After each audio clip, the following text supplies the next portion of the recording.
Alright मेरे प्यारे दोस्तों, मैं हूँ हारिस सुल्तान और पार्ट 2 के साथ फिर से आपकी खिदमत में हाजिर हैं। डॉक्टर मदीहा हमारे साथ मौजूद हैं।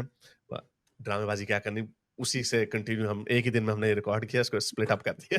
कपड़े एक ही मैंने एनीवे डॉक्टर मदीहा, अब ज़रा हमारे अपने इंडियन सबकॉन्टिनेंट के ऊपर भी आ जाते हैं कि जो हमारे पाकिस्तानी लिबरल्स हैं, उनको बड़ा मज़ा आता है। एक तो मेरा ख़्याल से अपने लिबरल क्रेडेंशियल्स को प्रूव करने के लिए वो ये समझते हैं कि बड़ा ज़रूरी है कि ज़रा इंडिया के ऊपर ना ज़रा खूब लताड़ा जाए इंडिया को। मोदी-शोदी, मोदी ने ये कर दिया, वो कर दिया, हिंदुत्वा, ये वो फलाना-ढिंगड़ा। पहले ज़रा खूब टिका के उसको हम धुलाई करें, ताकि जो हमारे जो पाकिस्तानी ऑडियंस है ना, वो हमें ये ताना ना मार सके, "यार, आप इंडिया के ऊपर क्यों नहीं बात करते?" तो ये कन्वर्जेंस कैसा, I mean I would say कि आई वाज़न्ट डूइंग दैट। मैं ऐसा इसलिए नहीं कर रहा था कि लोगों की तरफ से प्रेशर था। मैं भी ऐसा समझता था, वो थोड़ी-सी मेरी लैक ऑफ अंडरस्टैंडिंग थी, क्योंकि जब मैंने नंबर्स को देखा ना, मैंने जब नंबर्स को देखा, पहली बात तो ये एक बहुत बड़ा फ्लॉ कि हमने जिस आप और मैं, मेरा ख्याल एक ही उम्र के हैं हम। हमने जो पाक स्टडीज़ में पढ़ा, हिंदू साजिश कर दी, शातिर हिंदू ने ये कर दिया, और जी नेहरू को बड़ा बुरा पेंट किया गया, गांधी को भी लुंगी वाला बड़ा बुरा पेंट किया गया।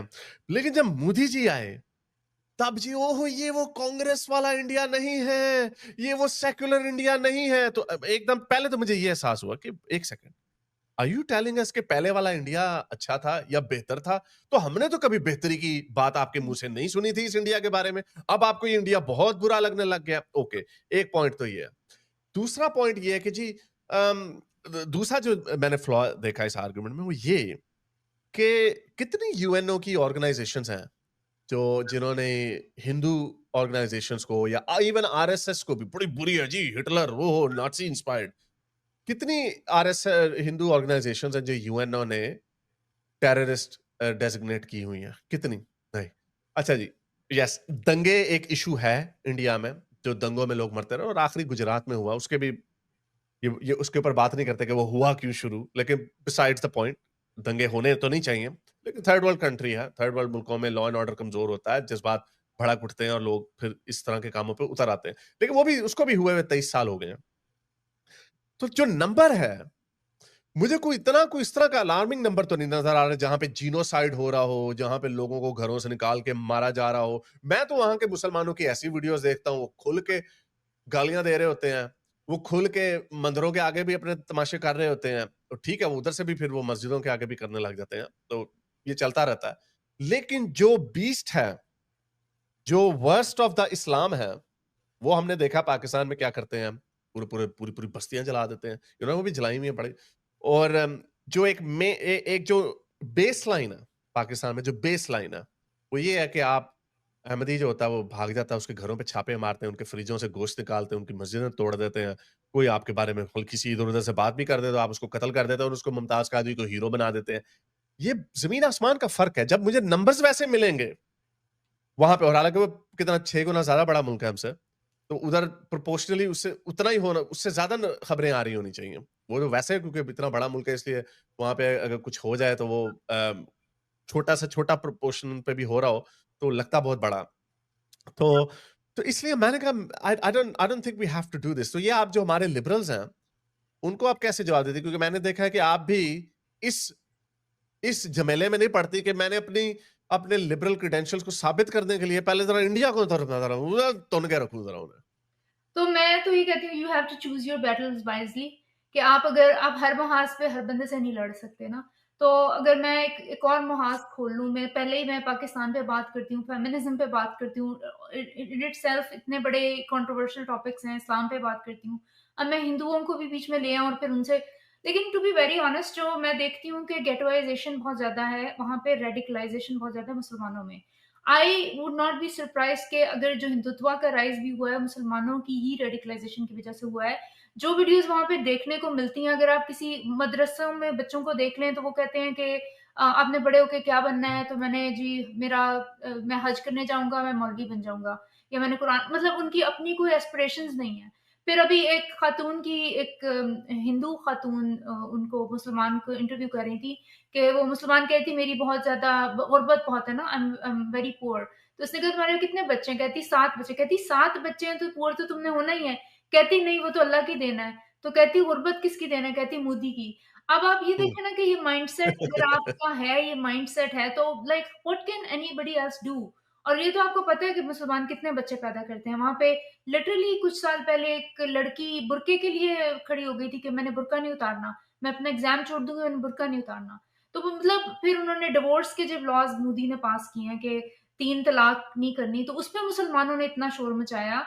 मतलब they don't even believe western values तो छोड़ दें, जो इंडिया का जो लॉ है वो उसको भी रिस्पेक्ट नहीं करना चाहते। They want their own sharia law.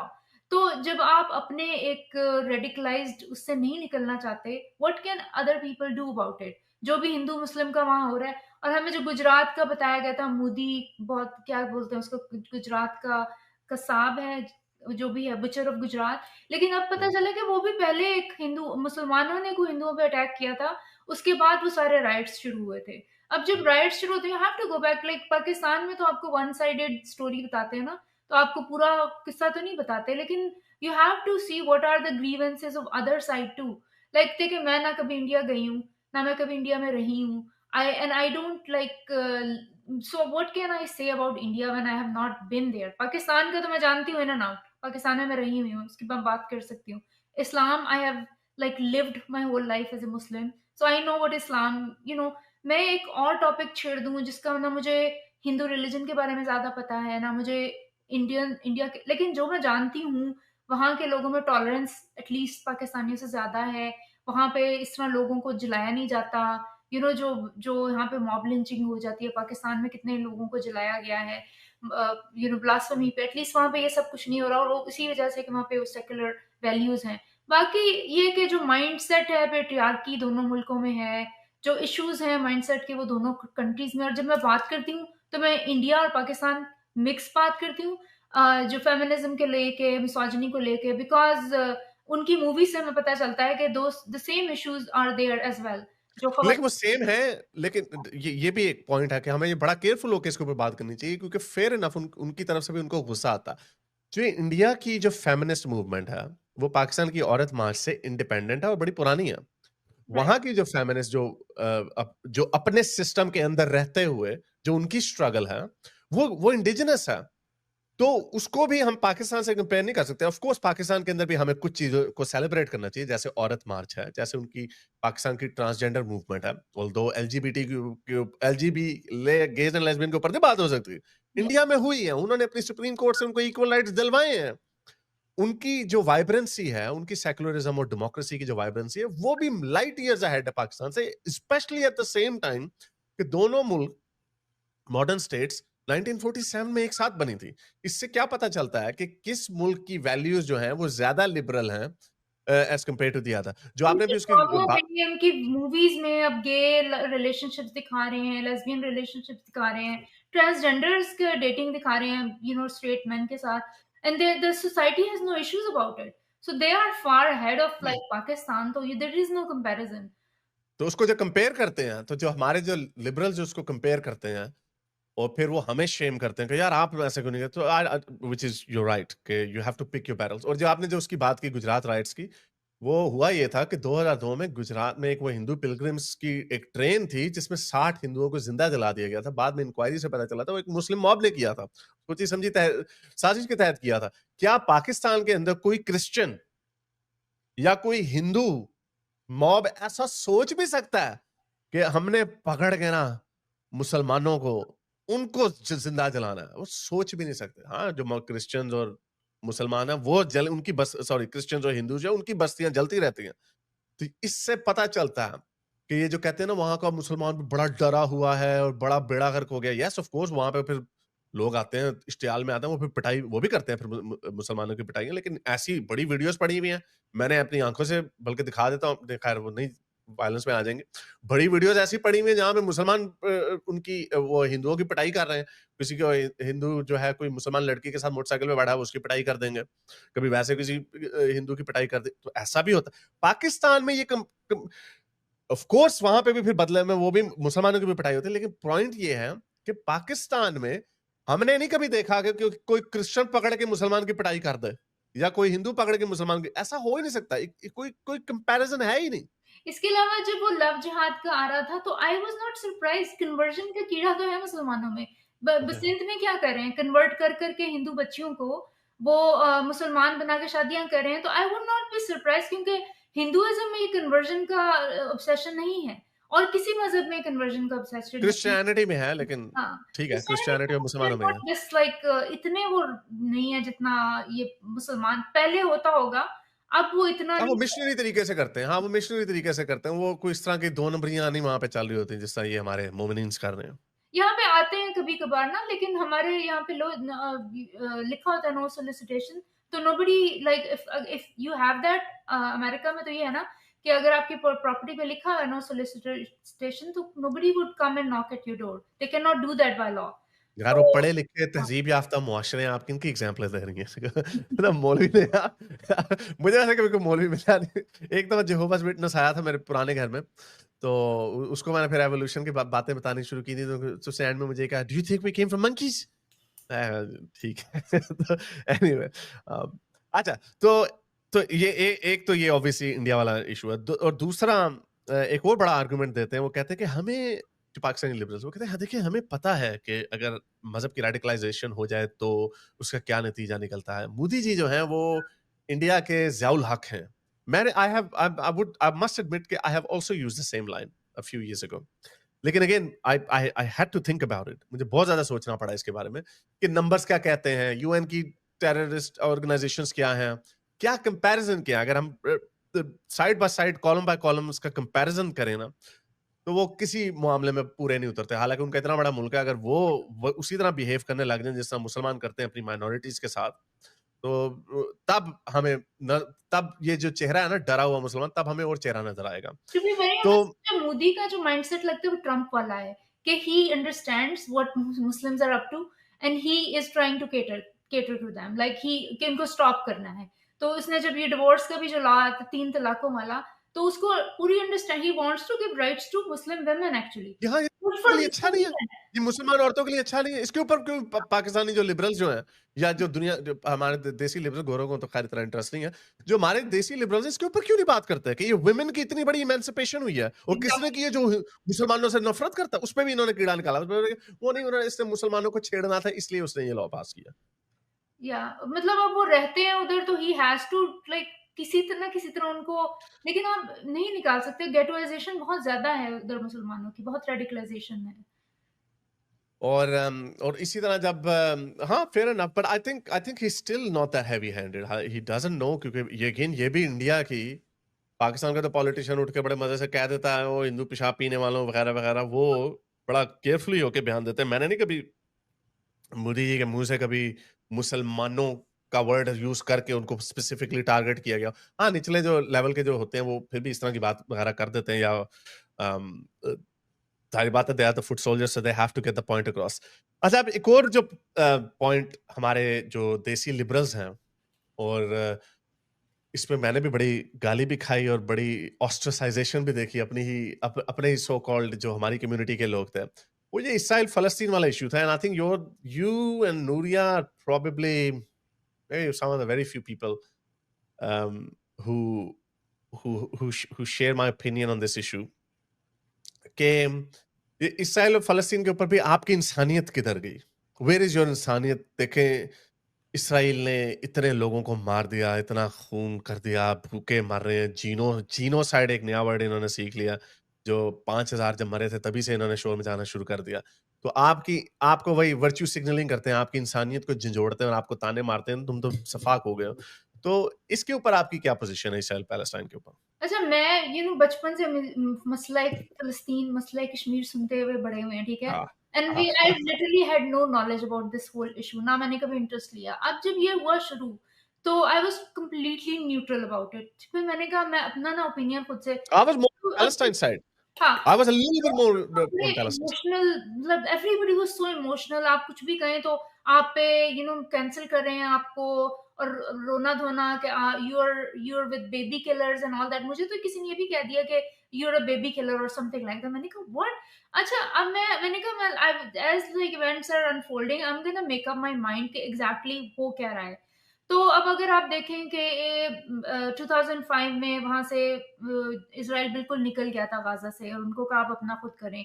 Elections हुए, उन्होंने हमास को इलेक्ट किया, हमास ने उसके बाद इलेक्शन नहीं करने दिए और उसके और बाद पीएलओ के और जो उनके अपनी जो ऑपोजिशन थी उनको मोटरसाइकिलों से घसीटा, उनको कत्लेआम किया उनका, जो बिल्कुल जो और थोड़ी सी डेमोक्रेटिक थी। उसके बाद थ्रू आउट ये अपने रॉकेट्स वहाँ पे भेजते रहे। उसके बाद इज़राइल ने अपने वो डिफेंस सिस्टम बनाया जो भी इसका गोल्डन डोम क्या बोलते हैं उसका आयरन डोम आयरन डोम जी। बनाया, गोल्डन डोम अमेरिका बनाने वाला है।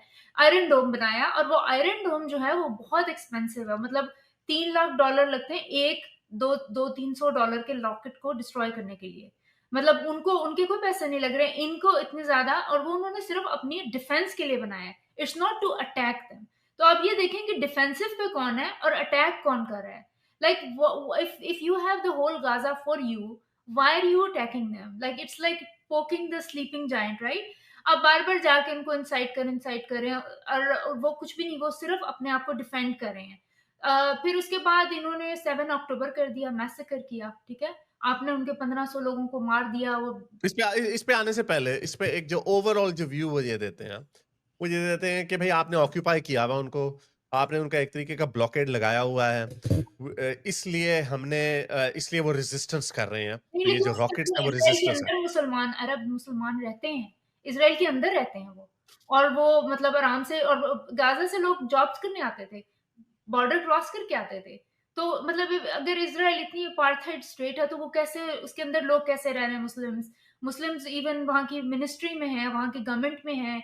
डॉक्टर्स सबसे ज़्यादा डॉक्टर्स और नर्सेस की जो प्रोपोर्शन है, सबसे ज़्यादा मुस्लिम्स हैं, जो इज़राइली मुस्लिम्स, डॉक्टर्स, अगर आप उनकी प्रोपोर्शन देखें। तो मतलब how are they flourishing? You know अगर इतनी अपार्थाइड है और इतने ज़्यादा बुरे हैं। मुझे लगता है जो इज़राइल की जो पूरी मतलब मैं कुछ यहाँ पे बहुत ज़्यादा कम्युनिटी है इज़राइली ना, और उनको मैं जब देखती हूँ उनकी वैल्यूज़ वही हैं जो अमेरिकन लोगों की values, western liberal secular values, of course that's one of the biggest reasons why I support Israel. Everybody has equal rights. तो अब मुसलमानों का तो कोई गाज़ा का तो कंपैरिज़न नहीं है। अब अगर गाज़ा में मैंने वीडियोज़ खुद देखी हैं, माइक्रोफ़ोन लोग के लेके लोग क्वेश्चन कर रहे हैं कि इज़राइल कहते हैं नहीं हम तो इनको सबको ख़त्म मार देना है ज्यूज़ को, सबको। वो कहते हैं 99% लोग गाज़ा के यही करेंगे कि they should be all killed. तो मतलब अगर आप चाहते हैं कि river to the sea, Jordan river से जो मेडिटेरेनियन सी तक आप कहते हैं कि पूरा आपको मिल जाए, फलस्तीन होगा। तो वो जो कितने 2 मिलियन ज्यूज़ हैं वो कहाँ जाएँ? लाइक यू 7 मिलियन, हाँ, 7 समझ मिलियन लीजिए। ज्यूज हैं, 2 मिलियन अरब्स वहां पे रहते हाँ, हैं, तो 9 मिलियन कहाँ लोग। जाएँ? So you don't want to have any solution. उसपे आप चाहते हैं और आपके अंदर इतनी नफ़रत भरी हुई है, वहाँ की 10-10 बच्चे पैदा कर रही हैं औरतें और एक बच्चा मर जाता है, कहती हैं ये 7 हम और दे देंगे।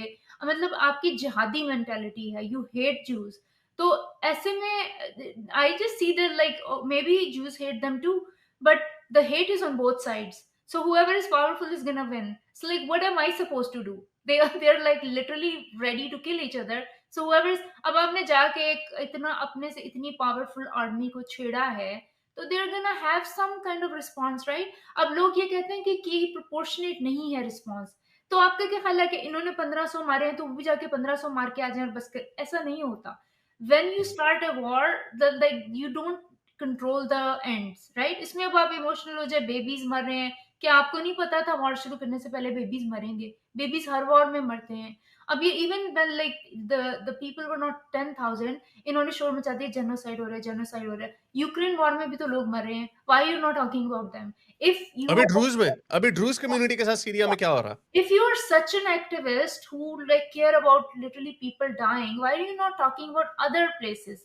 So this is all coming from your आपको जिस Jew hatred में बड़ा किया गया है, you have not let that go.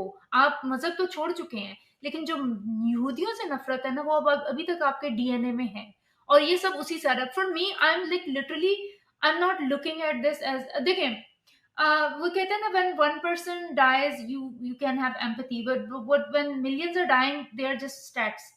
So अब इतने सारे लोग मरे, for me they are stats, just like अब जो चाइना में हुआ था, you Uyghur Muslims का, I was not emotional because those were also stats for me, unfortunately, for all of us actually. कोई भी अगर ये कहेगा कि वो उसके बारे में भी इसी तरह इमोशनल है और ट्वीट पे ट्वीट कर रहे हैं और वो अनकाउंटेबल हो जाता है ना, वो अनकाउंटेबल हो जाता है। आप कितना एग्जैक्टली आउटरीच दिखाएँगे ऑन 10,000 डेथ्स वर्सेस 50,000 सो और इवन ये लोग जो कह रहे हैं, इन्होंने genocide Yeah, hmm, I was even unemotional about that. I was even unemotional when Syria में 500,000 people were killed. I was unemotional even about that.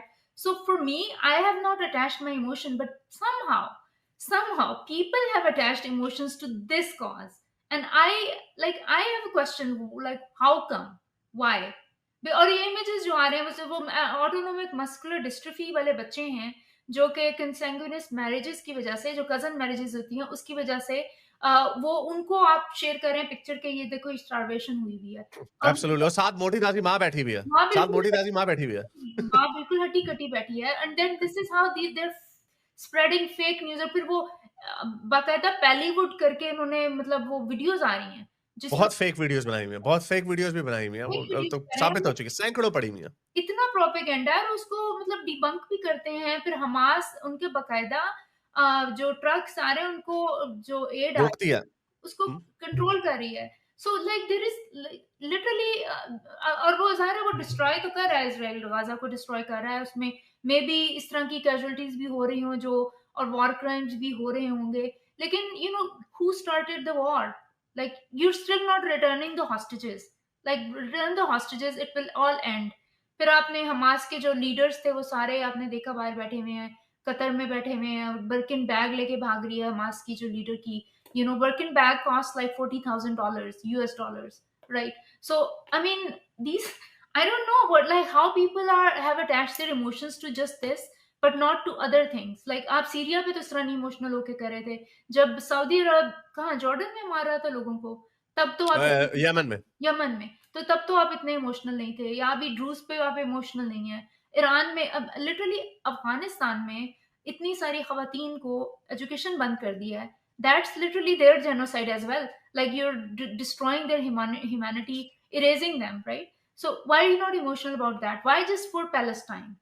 और वो literally these people are saying globalise intifada. Intifada में क्या हुआ था? Literally वो बम bomb फाड़ो, थे। हाँ, तो बस स्टेशनों पे, बसों पे बम मारो, हाँ, तो सुसाइड बॉम्बिंग। ये मुझे लगता है इनको बस एक मौका मिला अपनी ज्यू हेट्रेड को बाहर निकालने का। अमेरिका में जहाँ भी हैं, ये कनाडा में इन्होंने नाक में दम किया हुआ है सबकी, प्रो पैलेस्टाइन वालों ने। Literally to me it's a mental illness और something. It is a mental illness. ये जब ये आपने जो बात की कि ये किस तरह एड्स को जब ये एड जाती थी इजिप्ट से गजा में, तो ये जो अभी अभी जो आजकल का जो इशू है ना वो ये कि हम इसराइल ने फिर ये एड डिस्ट्रीब्यूट करने का जो मैकेनिज्म है वो अपने हाथ में ले लिया, जिसकी वजह से कुछ अब्यूसेस भी हुए हैं जो कि ऑब्वियसली इनएविटेबल हो जाता है इस तरह के जब भगदड़ मचती है। लेकिन उससे पहले क्या हो रहा था, जो एड जाती थी हमास पकड़ लेती थी और फिर लोगों को बेचती थी। ये वीडियोस देख लें, इस तरह की बहुत वीडियोस आई हुई हैं। और ये सॉरी कंप्यूटर मेरा फ्रीज हो गया, एक सेकंड चले।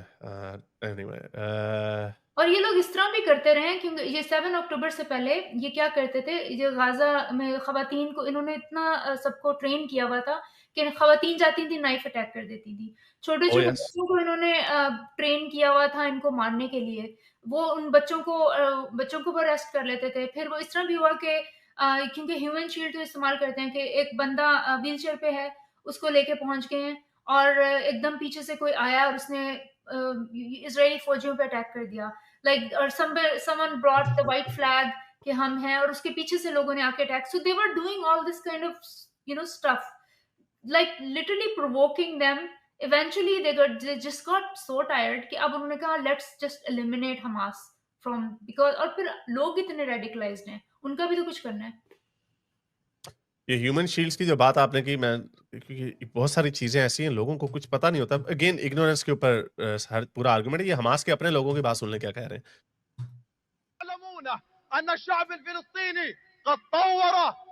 तो ये कह रहा है, बड़े फख्र से बता रहा है कि हमने एक मेथड ऐसा डेवलप किया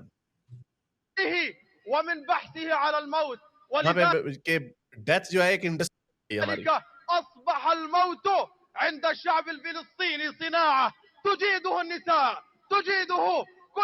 कि औरतें खुद अपने आप को जानों के नजराने पेश करती हैं।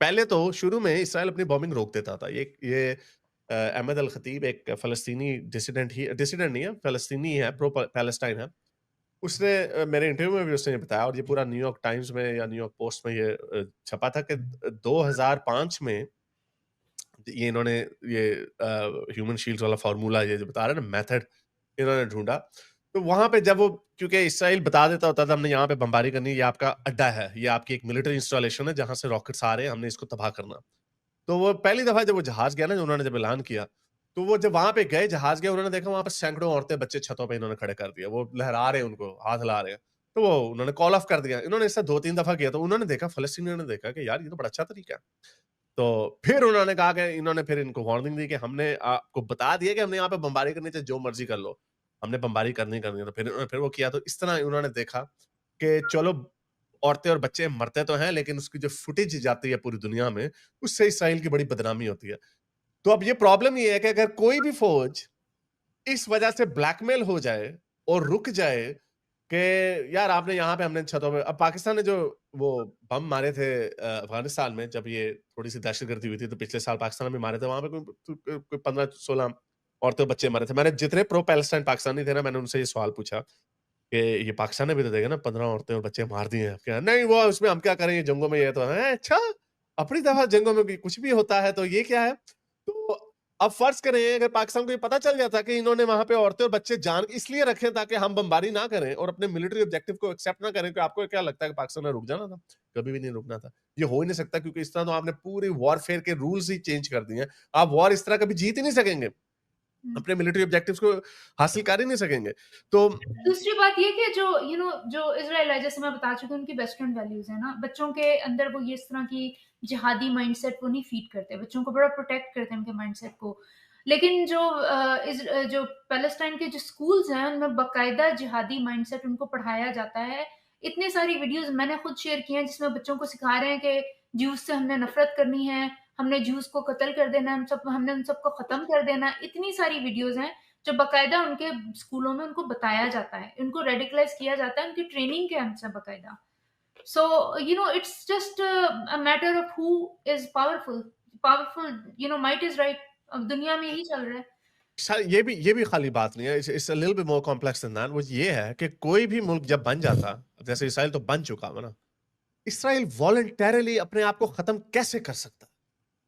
आई मीन वो कैसे आपको कह सकता है अच्छा आपने हमारे 1400 बंदे मार दिए हैं तो चलें जी हम अपना बोरिया बिस्तर लपेट के 40% जो उनकी मिजराही ज्यूज हैं उनको हम आपके पास छोड़ जाते हैं. जो हम बेंजामिन नेतन्याहू जैसे जो लोग हैं जो थोड़े व्हाइट यूरोपियन हैं, हमें तो शायद मिल जाएगा, हम अपनी पोलिश एंसेस्ट्री साबित करके हम वहां पे चले जाते हैं. लेकिन क्यों यही कहते हैं ना पोलैंड चले जाए वहां पे. तो बाकी जो 40% या 50% जो मिजराही ज्यूज हैं जो तकरीबन 3.5 मिलियन के करीब उनका नंबर है, उन वो चूंकि यमनी और इराक और इधर उधर से आए हुए हैं, तो उनको हम इधर आपके आसरे पे छोड़ जाते हैं. आपने जो करना करे, जैसा कि भी आपने बताया, वो अपने मुंह से कहते हैं कि यहाँ पे हमने river to the sea Palestine will be free, हमने इनको मार देना. ये जो जो थोड़े नरम दिल पैलेस्टाइनियन है वो कहते हैं नहीं नहीं एक सेकुलर स्टेट हम बनाएंगे. अच्छा, यानी पूरी आलम इस्लाम में शायद तुर्की के अलावा, और उसके ऊपर भी बड़े मुझे कुछ बातें अभी रिसेंटली पता चली कि वो इस तरह की वेस्टर्न सेकुलर स्टेट नहीं है, लेकिन चले पूरे आलम इस्लाम में आपके पास एक एग्जांपल है तुर्की की कि एक इस्लामी मुल्क ऐसा बना जो जो सो कॉल्ड सेकुलर है एक लिहाज से. बाकी कोई मुल्क आपका सेकुलर नहीं, बड़ा प्राउडली मुसलमान है. तो उसके होते हुए हम ये एक्सपेक्ट करें कि जब यहाँ पे वन स्टेट बन जाएगी, one state solution, river to the sea Palestine will be free, तो वहां पे बड़ी अच्छी ये हमास वाले बड़ा जबरदस्त एक अमेरिकन स्टाइल सेकुलर डेमोक्रेसी पैदा करेंगे. अच्छा, हम रोटी को चोची कहते हैं, हम क्या आप हमें क्या क्या बेवकूफ समझते हैं? तो ये वो वजह है कि इनके ऊपर तो ट्रस्ट किया नहीं जा सकता. दूसरी अच्छा, बात ये दूसरा कि जो पाकिस्तानी है ना, सबसे ज़्यादा उन्हीं को कीड़ा है, मैंने देखा है। मतलब अरब्स भी तो देखे, वो सब खामोश करके बैठे हुए हैं। सऊदी अरब वाले बिल्कुल न्यूट्रल हैं, उन्होंने कोई इसमें पार्टिसिपेट नहीं किया। इजिप्ट वाले बाकायदा अपने बॉर्डर्स पे उन्होंने जो यहाँ के लिबरल्स गए थे पैलेस्टाइन जाने को, उनको बाकायदा उनकी पिटाई की, आपने देखा है बताएगी वीडियो। वो और गोरे रो रहे, वो कहते हैं हमें Muslim brothers why don't we let इतने, इट्स दुनिया सो वालों क्यूट। ने मतलब कोई लफ्ज़ नहीं बोला है, लेकिन पाकिस्तानियों को इतनी ज़्यादा मोहब्बत है, पता नहीं इनको क्या मसला है, मुझे पाकिस्तानियों को देखिए, आइडेंटिटी क्राइसिस। हाँ, मुसलमान भाई है ना, और ये बड़ी नहीं, ये एक, देखें पूरे पूरे वेस्ट में एक ये वर्च्यू सिग्नलिंग है, ये जो वोक की जो बीमारी है, ये सेल्फ राइचियसनेस और वर्च्यू सिग्नलिंग और जो एम्पैथी, या जिसको सुसाइडल एम्पैथी कहा जाता है अब, कि इनसे इनको गले लगाना है। ये एक बीमारी एक ऐसी आई हुई है कि ये आपको अपने बारे में बड़ा अच्छा फील करती है कि भाई मैं तो बड़ा इंसानियत पसंद हूँ। मुझे तो बड़ा दुःख होता है बच्चों को उड़ता हुआ देख के, भई हमें भी होता है, किसी को अनलेस कि आप साइकोपैथ हैं। आपको कोई भी वीडियो, मैं तो इस तरह की वीडियोज़ देखता भी नहीं जहाँ पे बच्चों के बेचारों के चीथड़े उड़ जाते हैं। ऑब्वियसली उस बच्चे का तो कोई कसूर नहीं, वी अंडरस्टैंड दैट। लेकिन we also understand the nuances कि इसके पीछे रिस्पांसिबल कौन है और कौन इस्तेमाल कर रहा है। हमास, जो आपने बात की, क्या इनको नहीं पता था कि इसराइल आके आपको, इसराइल का गोल 1500 आपने हमारे शहरी मार दिए तो हम भी आपके 1500 मार दें, ये गोल नहीं है। उनका गोल ये है कि उसको डी-हमासिफाई किया जाए। वो कैसे किया जाए? उसके अंदर अब इतने 50,000 लोग मर गए हैं या 60,000 मर गए हैं, तो ये तो होता, ये जंगों में यही होता है कि जब आप, आपके मिलिट्री गोल्स होते हैं, आपके सिविलियन कैजुअल्टी के गोल्स नहीं होते। ये नहीं होता कि 1500 मार दिए तो हम भी 1500 मार के चलो जी अब हम वापस आ जाएँ, टिट फॉर टैट ऐसा नहीं होता। तो ये इनकी तो बीमारी जो है तो ये, जब इजिप्ट के बॉर्डर पे वो मार रहे थे, तो मैंने लोगों से पूछा कि इजिप्ट वाले क्यों इतनी नफ़रत करते हैं ना?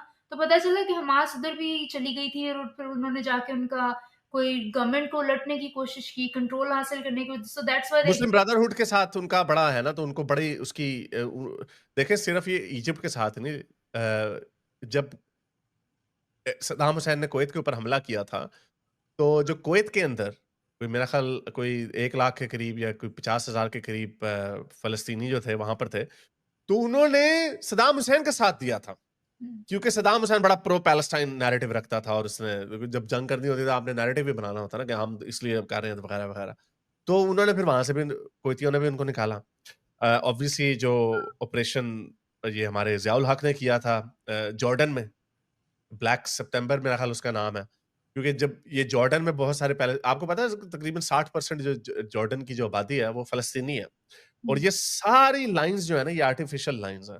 ये सारा हिस्सा जो था, या तो पहले तो ऑटोमन्स के अंडर था, और फिर बाद में जब ये ऑटोमन्स हार गए पहली जंग अज़ीम, तो ये सारा ब्रिटिश के कंट्रोल में, ब्रिटिश और फ्रेंच के कंट्रोल में चला गया।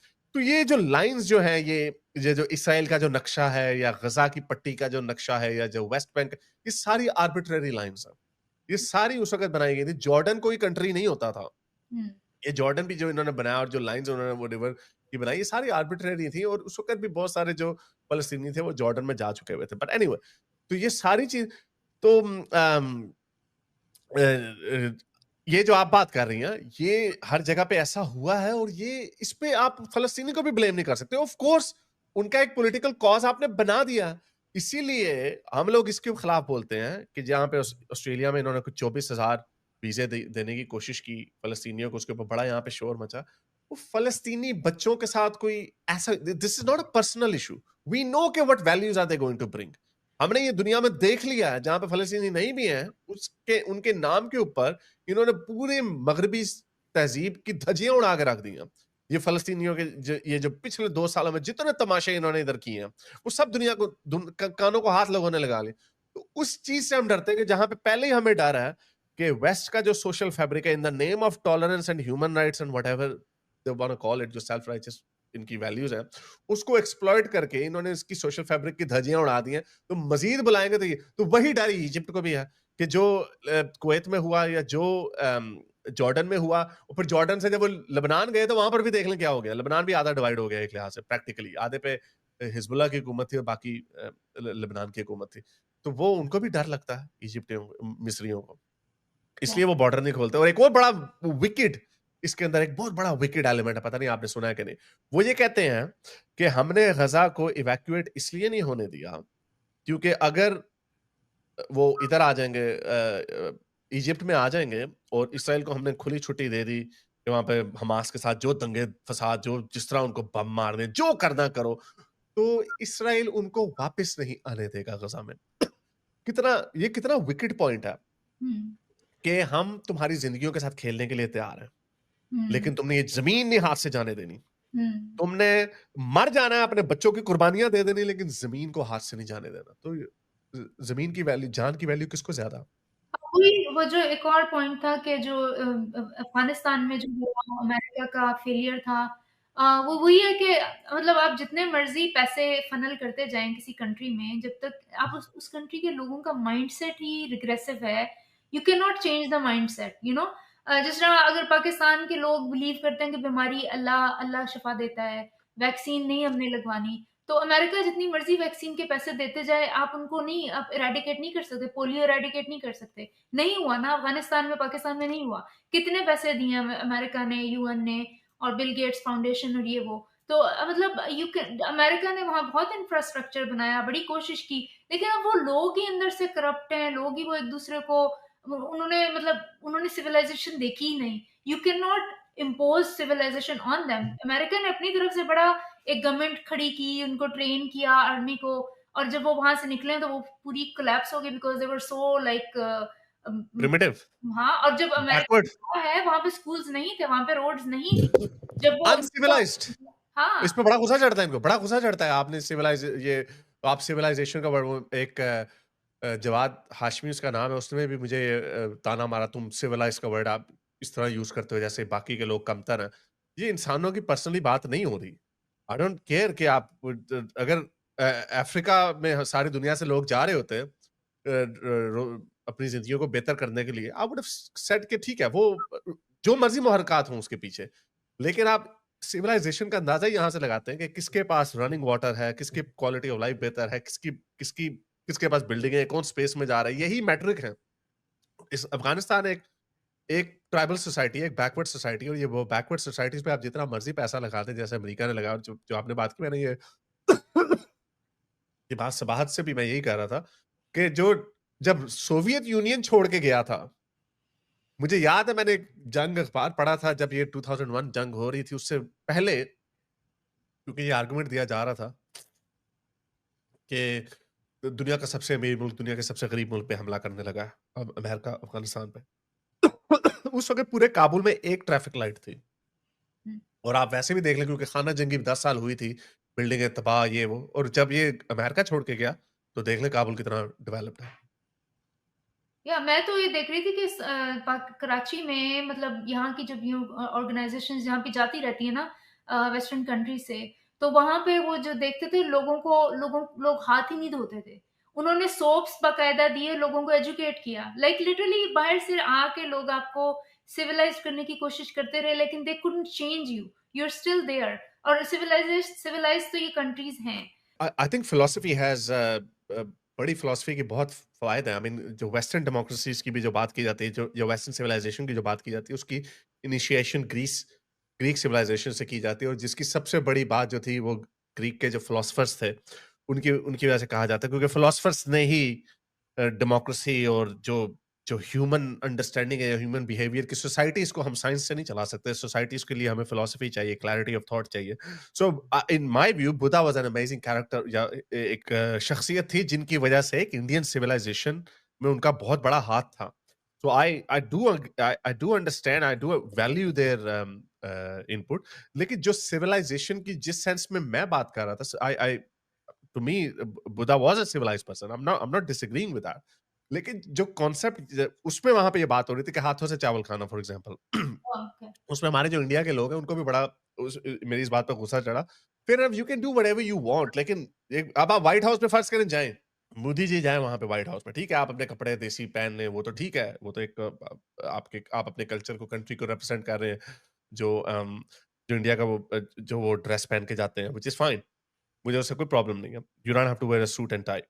लेकिन अब मोदी जी वहां पे व्हाइट हाउस में जाए और सामने ट्रम्प बैठा हो, मोदी जी हाथों से चावल खाना शुरू करते हैं, वो I don't know, I mean to आपने मी, वीडियो देखी थी जिसमें वो लड़की जो है चावल मेट्रो में खा रही है? ओ या, वो तो बहुत सारे इंडियंस भी उस पे गुस्सा कर रहे थे। आई that is mean uncivilized. I mean, yes that is, so या you have to agree on certain things. या सर्टेन स्टैंडर्ड्स होते हैं, सर्टेन एटिकेट्स होते हैं, आपने बिहेव कैसे करना है। वरना आप लुंगी पहन के, धोती पहन के भी चले जाएँ, अपनी ऑफिस की बिल्डिंग में चले जाएँ धोती धोती लुंगी पहन के। ये हमारा कल्चर है जी, हम इसको सिविलाइज। तो जो सिविलाइज की जो बहस मैं कर रहा था, वो सिविलाइज का जो स्टैंडर्ड मैं ये बता रहा था कि हम एक ग्लोबल विलेज में रहते हैं, ग्लोबल दुनिया में रहते हैं, जहाँ पर हमने कुछ सर्टेन नॉर्म्स तय कर लिए हैं, और आज के स्टैंडर्ड्स में हम हमारी सिविलाइज की डेफिनेशन और है। उसको आप ये ना कहें कि जीसस या बुद्धा या जो भी कोई अमेजिंग, या एरिस्टोटल आज अपने एंशिएंट ग्रीक रोम में, I would not call it uncivilised in that sense. वो ठीक है, वो अपने हिसाब से अपनी सोसाइटी के अंदर, हर सोसाइटी के सिविलाइजेशन के स्टैंडर्ड्स और थे, और उसके हिसाब से ठीक है। मैं आजकल के इधर बात करूंगा, न्यूयॉर्क की सबवे में आप बैठ के हाथों से चावल खाने लग जाएंगे। I am sorry, this is a very primitive, backward and disgusting behaviour. या आई थिंक ये सिविलाइजेशन, बुद्धा को आप सिविलाइज्ड नहीं कहेंगे, बुद्धा को आप विजनरी कहेंगे, या कोई Yeah, you yeah, he's a visionary. Yeah, he was a in a civilized uncivilized debate. That's different, right? आप absolutely. so I think वो comparison शायद wrong था कि वो civilized uncivilized की debate में नहीं जाएंगे, but yes they did change whatever जो भी उन्होंने अपनी दी spirituality। इंडियन सिविलाइजेशन के ऊपर उन्होंने एक बहुत बड़ी एक छाप छोड़ी, और वो देखें, बुद्धिज्म जो थी इंडिया में ओरिजिनेट हुई, और वो कहाँ Stoicism। चाइना और थाईलैंड और कहाँ तक पहुंच गई, उनका एक, और उससे सिविलाइजेशंस निकली, मजीद सिविलाइजेशंस At निकली। least एक बहुत पीसफुल किस्म का उनका ऑफ कोर्स, teachings थी। Philosophy was of course, peaceful. It was not about invasion, domination, and all that. So yes. I think that comparison is wrong for civilized, uncivilized. लेकिन हाँ, ममदानी के हाथों से चावल खाने का, और उसका that was I think, totally performative. उसका बिल्कुल वो हाथों से नहीं खाता, और उसको जरूरत नहीं है आपको इस तरह का तमाशा करने की कि आप हाथों से he's trying to be like I'm so down to earth, I'm so humble, look at me. ड्रामेबाजी थी, प्योर ड्रामेबाजी थी, Yeah. एब्सोल्युटली। यानी उसने अपनी बात करनी थी, एकदम से कैमरा सेट करके, तो चलो जी मैं हाथों से रहा। आई मीन प्योर ड्रामेबाजी, and we are expected to respect it in the name of cultural हम आहंगी, या और एक देखें जी चीज़ मुझे बड़ी शेडी लगती है कि I came to US in 2004, it's been 21 years. I'm not ready to participate in American politics. This guy just came in 2018 and he's ready to be mayor. Like, how come? It's like it's अरे very वो तो ठीक है ना, different people have different ambitions, वो तो चलें, कुछ भी हो सकता है, लोगों के एम्बिशंस हो सकते हैं, लेकिन अगेन द पॉइंट इज के वी आर आल्सो, हम जैसे लोग, बहुत सारे लोग, we are well within our rights to look at him with suspicion. मुझे तो अगेन कोई मुसलमान का नाम यूज करता है, फेयर इनफ, आई डोंट, मैंने ये भी कहा था अपनी जो उसी वीडियो में, मैंने ये कहा था कि तीन पॉसिबिलिटीज हो सकती है। एक तो ये इस्लामिस्ट हो सकता है, एक ये कि ये बड़ा मार्क्सिस्ट कम्युनिस्ट हो सकता है, और तीसरा ये बहुत बड़ा ड्रामेबाज हो सकता है। I actually think he is a ड्रामेबाज, he is more on the ड्रामेबाज side, probably a little bit more on the, ये कोई इतना कोई इस्लामिस्ट वगैरह नहीं होगा, लेकिन अगेन द प्रॉब्लम इज हमने इतने इस तरह के लोग देख लिए हैं कि हमें पता नहीं चलता अंदर से निकलता क्या। अब इल्हान उमर को देख लें, बड़ी लेफ्टी, प्रो एलजीबीटीक्यू, लेकिन we have to see who's sponsoring him. ओ या इसके पीछे जाके मुझे लगता है कि इसकी जो फंडिंग है वो मुस्लिम ऑर्गेनाइजेशंस की तरफ से आ रही है। Somebody said that. So that makes him very, like, even if he's not an Islamist, he will have to take those kind of policies, because if he was funded by Islamists, they will have some expectations too. Okay, now you speak for us or you do something what we want. So we have to see who's sponsoring him. चले, बड़ा अच्छा लगा आपसे, ये था हमारा part 2। I think काफी topics के ऊपर हमने बात की, और बड़ा मजा आया आपके ख्यालात को भी देख के, सुन के। आई होप के people you enjoyed it too, and as I said के जहां आपको मौका मिले, जरूर डॉक्टर मदीहा के चैनल को, मदीहा टॉक्स इनके चैनल का नाम है, इस पे जाएं, इसको सब्सक्राइब करें, आपको बड़ी इंटरेस्टिंग बातें मिलेंगी, सोशल इश्यूज के ऊपर बड़ी अच्छी बातें करती हैं, और सीखने को भी बड़ा मिलता है।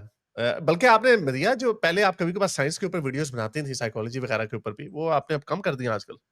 यार टाइम नहीं होता है ना। मैं तो हाँ, रैंडमली वीडियोस कोई भी बनाना शुरू कर देती हूँ। यार आई शुड डू दैट। हाँ। लेकिन आपको साइंटिफिक टॉपिक्स के ऊपर भी बड़ी थॉरली, बड़ी एकेडमिकली रिसर्च वीडियोस भी मिलेंगी इनके चैनल में। Make sure you do subscribe, and I'm sure you'll learn a lot. Anyway, अब तक के लिए इतना ही. अगली वीडियो तक साइंस हाफिज. Thank you. अगर आपको मेरी ये वीडियो अच्छी लगी तो मेरे चैनल के मेंबर बनिए, पेट्रन बनिए, या फिर आप मुझे बाय मी या कॉफी में भी सपोर्ट कर सकते हैं.